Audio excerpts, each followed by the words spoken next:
Okay, so welcome to the first panel on dynamics of European migration governance. My name is Sergio Carrera and I'm a senior research fellow here at CEPS. We've covered in the welcoming session a number of issues most likely will come back during this first panel. We are running about 15 minutes late, so we may have the coffee break a little bit later and consequently the lunch break a little bit later. We have three speakers, excellent speakers, who will be addressing different questions related to the challenges in developing labor mobility and some of the elements that we have kind of captured this event on beyond the crisis. Can we think of beyond the crisis? The first speaker, Heather Grabbe, Director, Open Society European Policy Institute here in Brussels. The next speaker will be Sophia Bengtsson, Deputy Director, EU Affairs, Confederation of Swedish Entreprise. And last but not least, Professor Ibrahim Awad, the American University in Cairo. So, Heather, you have the floor. Thank you very much. Well, I'm going to keep it short so that we have time for discussion, also because I'm actually going to talk about something that passes straight on from the first session, and particularly the discourse of the minister who was my predecessor in this seat right here. What you heard him express were very much the views that you hear in interior ministries all over Europe. And they're rather different from the views that you hear in economy ministries all over Europe. And it would be very interesting to have a Belgian debate of him with his colleague from the economy ministry, possibly finance too, but particularly economy. Because what we're seeing in the governance of migration in Europe are discourses about migration and different aspects of migration and asylum that really take place within their own bubbles. And there are connections between the bubbles, and particularly at the moment, the European EU level is making connection between them, but they have very different logics, very different concerns, very different priorities. And this is making the governance of labour migration particularly complex, because a very large number of the things that Minister Franken were talking about had nothing to do with labour migration, but which very much affect the way in which he deals with asylum, the way in which he deals with irregular migration, very much affects not only the way that labour migration is governed, but also the political debate about labour migration. And so that's been the case for a very long time. That's nothing new. That's something that we've seen at domestic level in member states for a great deal of time. What has changed is the way that it's dealt with at European level. And that is really the key difference since the migration crisis, and I'll call it migration crisis, we can argue about what's the best term for it, but I'm going to call it migration crisis for the purposes of what I'm going to say, of 2015, that this dichotomy and this fragmentation of policy debates about governance of different aspects of migration has moved up to EU level as well. It used to be much better coordinated because it was less politically salient at EU level, but now at EU level we're seeing the same fragmentation of debates, discourses and logics that we've seen at domestic level for some time. So I'm going to talk particularly about two aspects of this. One is the politics of the migration crisis and its medium-term effects. Short-term effects we've had the past 2 years. Now we're looking at sort of the 5-year effects, and I'm sure there will be long-term effects too, but I'm going to talk primarily about the medium-term effects. And then about the politicization of free movement of persons, which is an issue at EU level. And I'll explain a bit why I'm going to separate the two. So first of all, why these particular aspects of it? Because of this very mixity between the issues. Mixité is a bit of franglais that has re-entered English as a French term. It's not English or French actually, but this mixité, this idea of the mixing of different issues, is very strong. And you see it both in terms of the actual issue itself.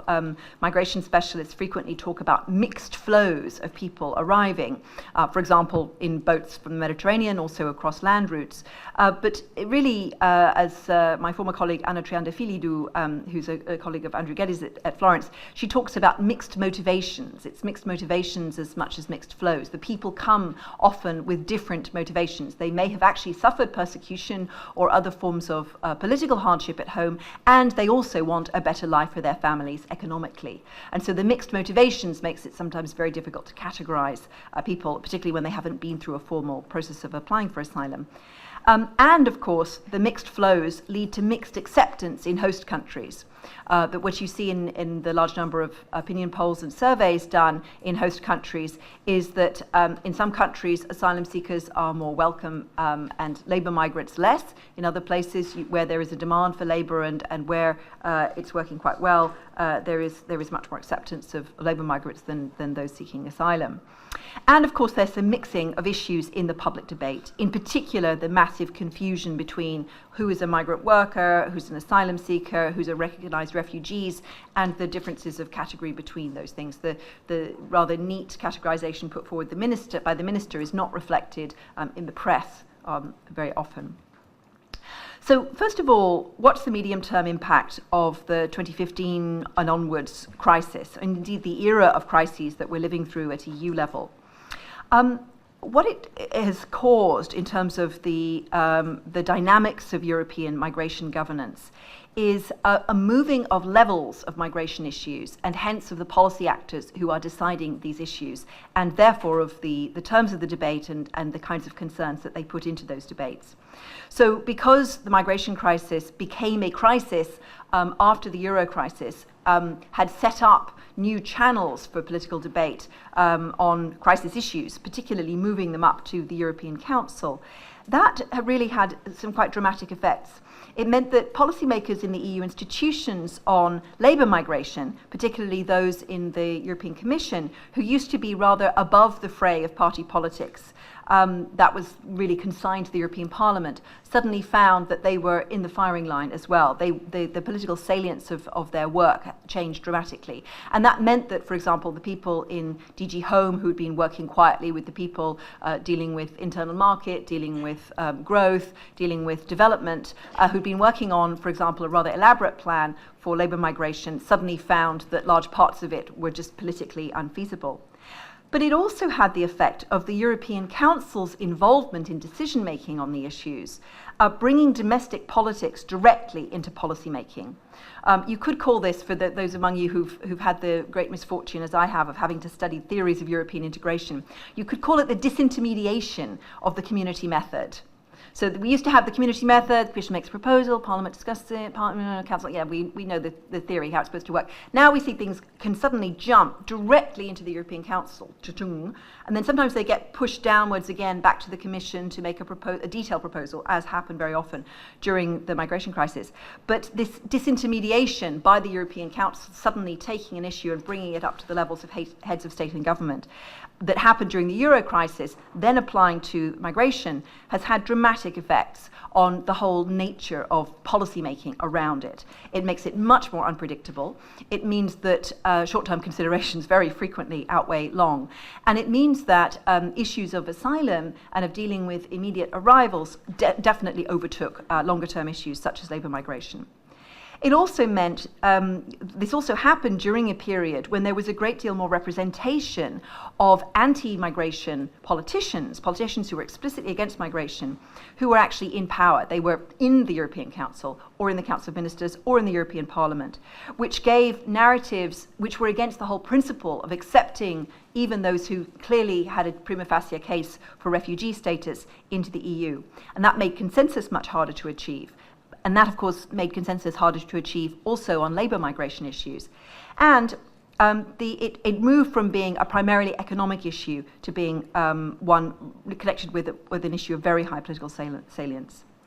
And the crisis came at a moment, it was a perfect storm, as the Americans say. It came at a moment of a turn against established parties. Established parties really lacked a narrative to discuss these issues, and it was a perfect opportunity for parties which had discovered the huge political potential of anti-migration dialogue, some of whom had been anti-migration for a very long time, for example, the Front National, and others which had only just discovered it, such as UKIP, a perfect opportunity to fill the vacuum left by the established parties during the crisis with a narrative that linked three figures whom they could denigrate and claim there was a conspiracy between these three figures. So in their narratives, if you look at it carefully, you see they're able to link migrants with terrorists with Eurocrats. The events of 2015 to 2017 have allowed them to do that in a very effective way in a large number of member states, which is in a way that is really quite frightening. If you think about, for example, I'll just give you three examples briefly of the kind of narrative that's used. Viktor Orban, the Prime Minister of Hungary, who said in 2015, well, all terrorists are migrants, it's just a question of when they arrived. So you have that kind of claim. You have the kind of claim by Nigel Farage of UKIP that the EU is not a zone for free movement of labour, it's a zone of free movement of Kalashnikovs. So linking even of labour migration and sort of claiming these two things. And then blaming the EU, of course, becomes part of that narrative. So what impact did that have? The unexpected outcomes of the refugee crisis on that meant that the security aspects of migration became the paramount discourse. And normally, securitization of issues is an opportunity for a power grab by a central executive. Political theory about the way that executive power works suggests that when there's securitization, you can have a central executive goes, okay, that's a matter of national security, that's really important, let's grab that back. But of course, though that happened at national level in a lot of countries, especially those that imposed states of emergency and so on, it didn't happen at EU level. Instead, the crisis increased the struggle for control of border policies. So it wasn't integration through a central executive, it was fragmentation of executive power going back to national level. Now, we know the reasons for it, I won't go into them. It's because Schengen is incomplete. There was no executive function at EU level to take over emergency measures, just as by analogy with the Euro crisis. There it was possible for the European Central Bank to take over the executive function and to introduce emergency measures in response to crisis, whereas that executive agency simply didn't exist in the case of the migration crisis. So there are some of the medium-term impacts on the political dynamics at EU level. But I also just draw your attention to the way that the politicization of free movement of persons has had dramatic effects on free movement of labour in terms of the governance of labour migration. This has, of course, happened most obviously in the UK, where the whole idea of Brexit, which began around sovereignty about issues like of regulation, ended up focusing primarily on free movement of persons with dramatic effects. But we also see this in the Visegrad countries. I'll just draw your attention to those two examples because I'm out of time. But in the Visegrad countries, what we have seen is a rather how would you describe it? A cognitive dissonance in the debate, whereby these are countries that have benefited enormously from free movement of labour within the European Union because their citizens have been able to work and travel and work in other member states since accession in 2004. Nevertheless, still have developed during the course of the migration crisis a high level of discourse, particularly in Hungary, Poland, the Czech Republic, and to an extent in Slovakia, a discourse against the idea of accepting refugees, even those who've achieved refugee status in their countries. And in fact, they've taken an incredibly tiny number, in some cases zero, since then. So for how long will the EU level continue to tolerate the non-implementation of Council decisions? If, as I've claimed, that this has moved up to European Council level, the political salience has issued, does that continue to work if member states don't implement the commitments they've undertaken, the agreements that they've come to at the top political level? This is the point at which the EU discovers the limits of intergovernmental decision-making. There is a huge lack of tools for enforcement and punishment of non-implementation. You can't have, in fact, an infringement proceeding, we're discovering. You can do that on the basis of EU law, and that's why the Commission is proceeding with infringement proceedings against Hungary on asylum. But where there's been an agreement on a relocation mechanism, which isn't yet EU law, it's very hard hard to enforce it. So what kind of grand bargain is possible at EU level? I think it's much more likely to be around the issue of the structural funds, around money, than it is to be about a deal somewhere between commitments to taking relocated refugees and against continued free movement of labour. But that's because the politics is shifting also on the structural funds. So my conclusion is watch out for that space, because I think the issues of Brexit and the Visegrad countries' treatment of the issue is going to have major implications for the dynamics of migration governance in future, and the division of labour between interior, the division of views between interior and economy ministers that we see at national level will continue at EU level. Thank you so much, Heather, for your intervention and for highlighting the centrality of the bubbles, the perspective from which we look at those issues, from a more interior perspective, economic perspective, employment perspective, and how that works out together at EU level. You mentioned also this, which is indeed very important to understand what has happened during the crisis, the increasing relevance of European Council and politicization. And surprisingly, how indeed what we learn and we can read in the textbooks, is so different from what has happened during the last year.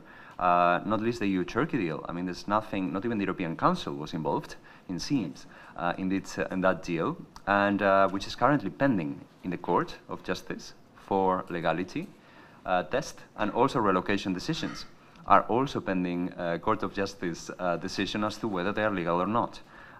So one wonders, how and if this crisis-led policymaking is indeed efficient way of working and working together. Now, next speaker, Sophia, you have the floor. Thank you very much. I was very much enjoying listening to Heather here, and as we all hear, it's very complicated. I'm going to make it easy for myself and for you by focusing almost exclusively on labor migration and looking at it from a Swedish perspective. So as you already know, I'm representing the Confederation of Swedish Enterprise. We represent companies from all sectors in Sweden.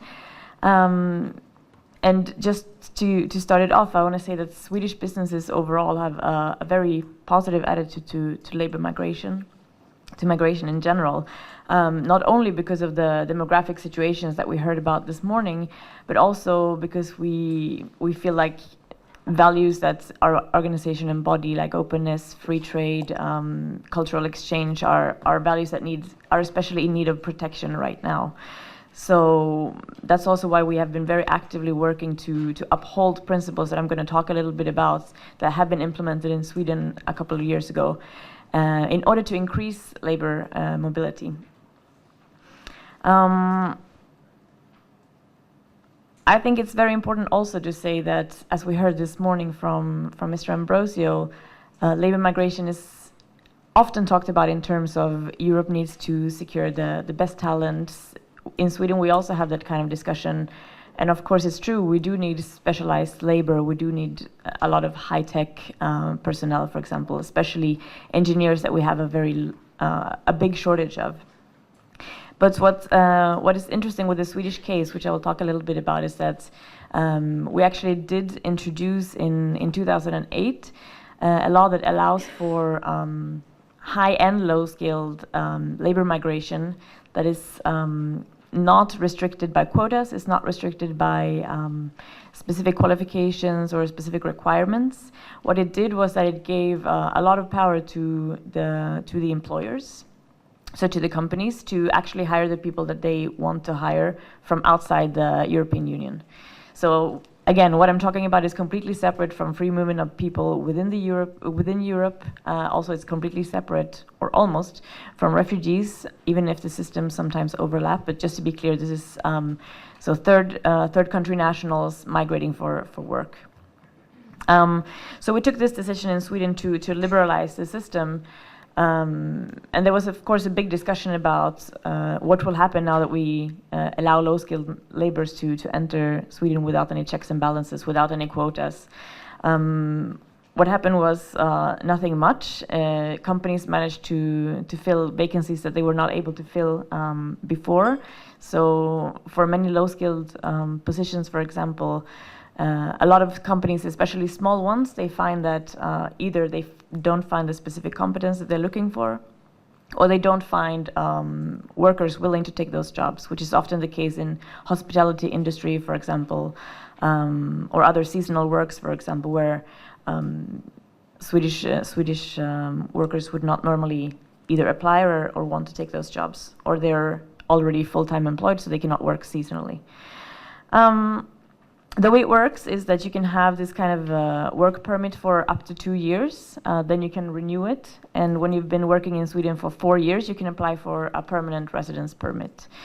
And since 2008, when we introduced the system, we have given out, or the Board of Migration has issued 120,000 work permits. And I think from those, there are about 7,000 residence permits that have been issued after that. Just to give you a sense of the fact that most workers that use this channel actually go through Sweden and then go somewhere else. Either they return to their home country or they leave Sweden. So this is not, we're not talking about people who use this as a step to remain permanently in Sweden for the most part. To give you a sense of the numbers, in 2016, the Board of Migration issued 12,526 work permits. So as you hear, it's not staggering numbers. About 50% of those work permits were for positions that required a university degree. So it's almost half and half when we talk about high-skilled and low-skilled jobs. The origin countries of the largest groups are Thailand, China, India, Syria, Turkey, Iraq, and the US for the work migrants to come to Sweden through this channel. Of course, this varies a bit over the years, and also the numbers vary over the years due to other also external factors. During 2015 and 2016, there were some less work permits issued because the Board of Migration was under hard pressure dealing with asylum seekers, so they could not process as many work permits as they usually do. Speaking of the sectors in which these people end up, the biggest sector is the retail sector, which is also one of the low-skilled job types, of course. The second one is ICT, so that's one of the high-skilled ones, which I will come to later, which is the one that I would say brings most of the value to the Swedish economy. If we later want to talk maybe a bit about how to convince people that labor migration is a good thing, this is something that we try to push. Manufacturing and hospitality industry are also important sectors for migrant workers into Sweden. So I want to talk a little bit also about why this is important for companies and what type of companies actually do hire these people. So these companies are often, on average, they're slightly bigger than the average ones. They have higher productivity. They often are more rapidly growing. That's why they maybe have problems finding enough people in their home pool, let's say. And they're also located in regions where the bigger cities are located. What we can see as well as an impact of these companies hiring labor migrants is that of course this is generalizing a little bit, but when we compare them to companies that looks roughly the same but did not hire labor migrants, they have managed to increase their turnover. They're more likely to export, and actually many companies say that they actively hire labor migrants because they want to have more knowledge about foreign markets and they want to internationalize their business. Most of them managed to increase their overall capacity, which has led salary increase per person to actually increase in these companies. So I think that we have, in Sweden at least, a lot of positive stories to tell about why this is important, not only for companies that otherwise could not fill their positions, but for the Swedish economy as a whole and for Swedish society. Of course, there are challenges with the system. One thing that I haven't talked so much about and we've heard a little bit about in the previous panel is, of course, what happens when you come to Sweden, what happens with integration and so on. I will not focus that much on what happens with the people who come, but this is a debate that we're currently having a lot about in Sweden, especially since we accepted a lot of asylum seekers during 2015 and 16.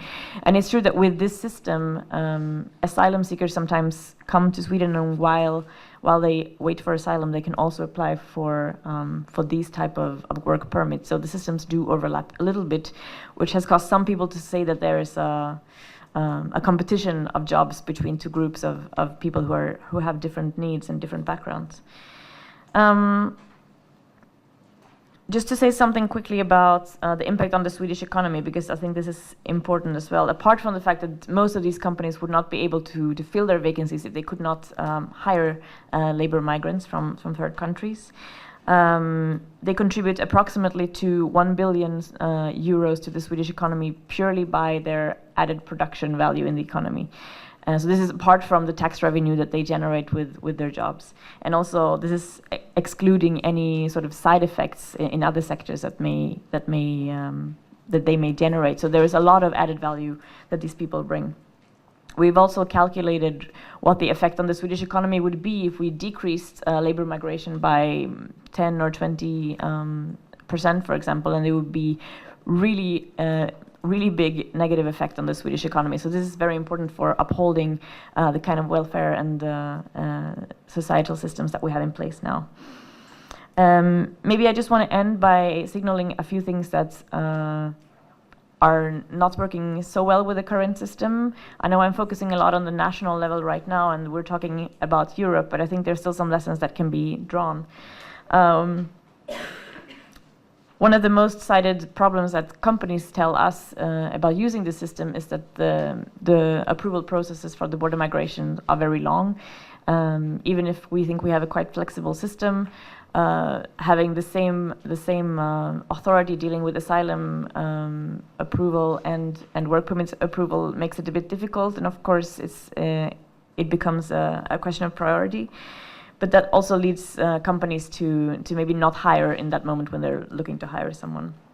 Also, we've had recently a lot of strange, inflexible rules that made companies had to actually, some workers had to be deported even though they were following all the rules, even though the company were following all the rules, because they discovered some irregularity 5 years ago when they were studying and they weren't properly covered and so on. So in order to work as a labor migrant in Sweden, you have to, of course, have agreements that the our entire country is suffering from. That's not only related to migrants, of course, but this makes it very difficult to offer a person to come from another country if you can't make them, if you can't have any housing for them to live in. So these are some of the things that we're looking at to improve in the Swedish context.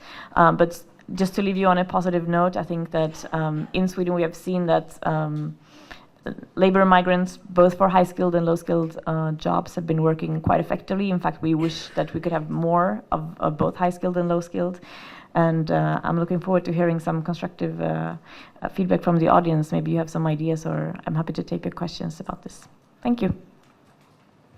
Thank you, Sophia. There are certainly many things we can draw upon in the current discussion at CU level on the fitness check on legal migration. Aki, certainly what you mentioned on the costs of lack of flexibility. What are the costs involved in, for instance, barriers from educational sector to labor market for students, scientists to have access to a labor market, barriers to renewing permits, renewing documentation, employer dependency, limiting people's mobility inside the labor market. What are the costs involved in those issues at all skill level? These are questions which are of, I believe, particular relevance also when reflecting about more EU also potentially in this area. Now, another dimension we are covering in this event is also the perspectives and views from in the Euro-Mediterranean region. What about labor migration and mobility in the Euro-Mediterranean region? And we have Professor Awad, who will cover some of these questions. You have 10 minutes. Thank you very much. Thank you very much. Well, I'm also tempted, like the first speaker, Heather Grabbe, to make a short comment on the intervention of Mr. Franken this morning and the discussion he had with Mr. Ambrosi. I'm in full agreement with Heather that you address migration and refugees in a multi-sectoral policy perspective. You do not only have a security policy perspective, but you have also an employment policy perspective, and you have a development policy perspective, foreign policy perspective. You have so many, it's a complex phenomenon, and therefore you also address it with complex policy. And therefore, if we talk about a crisis, there certainly was a crisis, but which crisis? And crisis for whom exactly? Because if you talk, I'm in agreement with Mr. Ambrosi, if you talk about 1 million refugees that arrived, 1 million, yes, arriving in Europe in 2015, you have to consider that 1 million in 500 million, but you have to consider that there was 1.5 million in Lebanon, which is a 4 million population country. Almost 1 million in Jordan, which is 6 million population country. And looking at Europe from the perspective of the interests of Europe, Europe cannot be very parochial. Europe cannot look under its feet only, because in fact, this detracts from the universal position of Europe. You have to take account of the whole international system if you really want to preserve the position of Europe in the world. So, yes, crisis probably in European solidarity among member states. Crisis in European political systems, where you had right-wing, far right-wing, populist parties and movements rising. So yes, there were crises, but I think you need to identify which crisis exactly, and you need to identify the real interests and not the very short-term and short-sighted interest. For instance, preserving the normative system. The 1951 Convention. The 1951 Convention was drafted by Europe. So if you want to do away with the big discussion today in international relations is whether really about concepts and norms are being challenged or not with the rise of China. So if you really want to preserve your status, you also want to preserve the concepts and the norms and the ideals that you have defended. Well, this having been said, I think it's important also for analytical purposes to distinguish between migration and refugees. And this panel being on the governance of migration, I will in the few minutes that remain to me, I will focus on migration.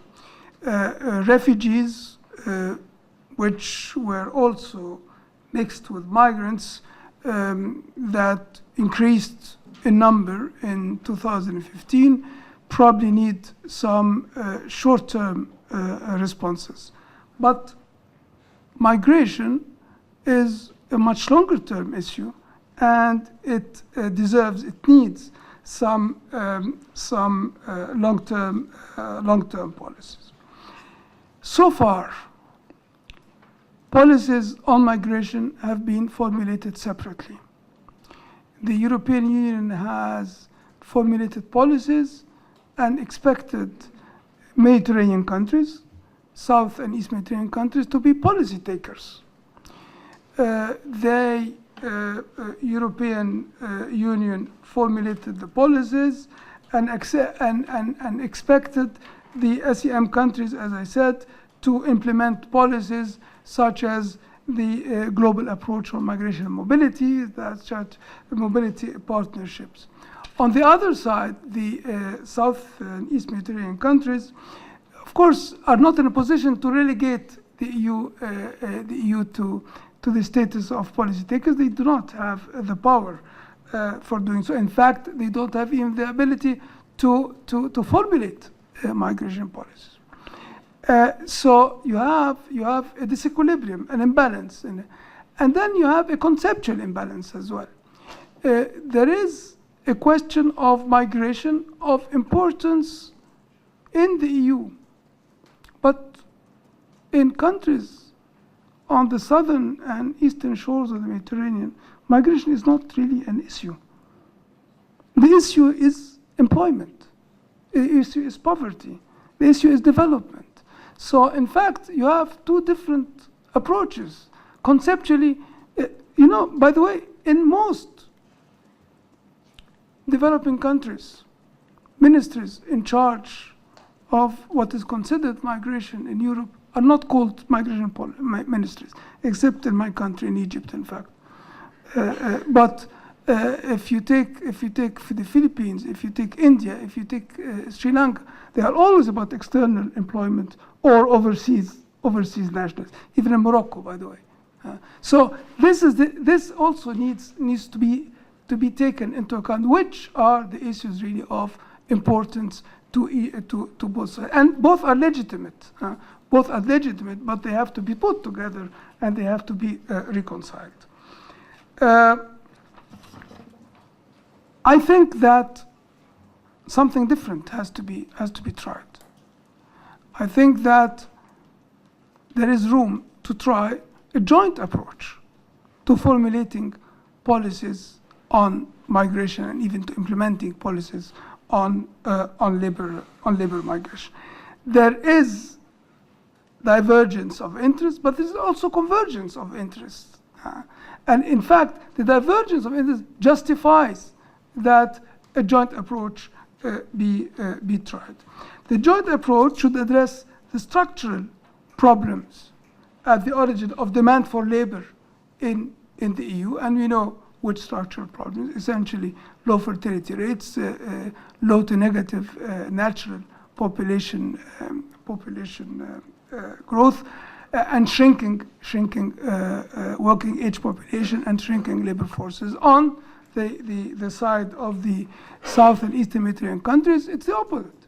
It is expanding labor forces, not always rising fertility rates, because in some countries fertility rates have dropped, but rising population, working age population, and expanding labor forces. The problem, of course, is that economic growth does not generate sufficient demand for labor to absorb the expanding the expanding labor forces and expanding working age population. Of course, the problem here is that if we consider, and I think Mr. Franken was correct about the geography as a very important variable, and I think geography cannot be fought. Geography has to be taken into account and has to be accommodated rather than fought. You cannot ignore the reality of geography.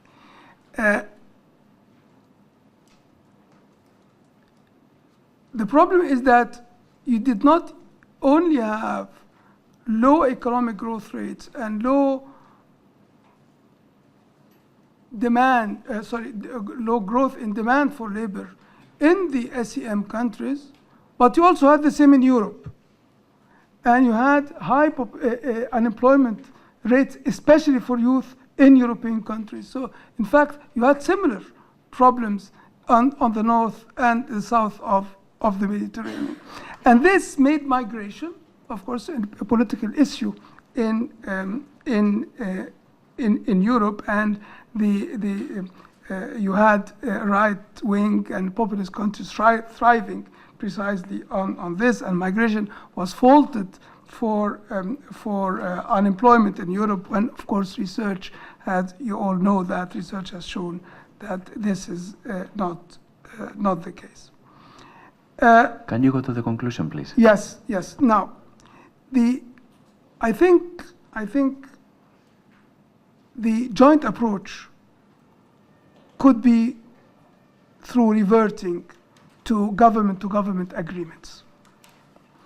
Government agreements that would have as specific objectives in the north, supply of labor, supply of required skills, and then fixed or temporary migration rather than for temporary migration for those migrant workers whose jobs allow the temporary nature of migration, because it's not true that all migrant workers can be temporary. Employers need long-term workers. So this fiction also about temporary migration or circular migration should also be taken sort of with some logic. On the part of the South and East Mediterranean countries, the objective should be to bring relief to their labor markets, to help with the balance of payments, and to help with their development. And therefore, you can envision some agreements that would go with training purposes, retraining purposes, for reabsorption in the labor markets of origin countries after the term of employment has elapsed. In other words, you bring in to Europe migrant workers who would acquire training and skills that would be used afterwards on return for jobs that are already planned into the future. This is a way of ensuring that there is a contribution to the European labor markets and European economic activity, and at the same time, this would not be a loss of skills. This would not be deprived of benefits for the development process and for the creation of productive jobs in origin countries. The joint approach and the consultation should also include not only migration and employment, but it should also include investment policies, development policies. After all, migration cannot be seen in dissociation from its context. I think I've taken more than 10 minutes, but just to add at the end, I think that the question of identity cannot be neglected. If there is concern in Europe with questions of identity, with questions of integration, this should be addressed, and it should also be jointly addressed. No one can afford to ignore such a question. But in doing so, not only the shortcomings of integration should be brought out, because integration by and large has been successful in Europe. And you have many, you have a multitude of examples of very successful examples in politics, in the economy, in culture. So I think this also could be bring out in order to balance the image given about migration. Thank you. I'm sorry if I've been too long. So thank you. Thank you very much for your presentation.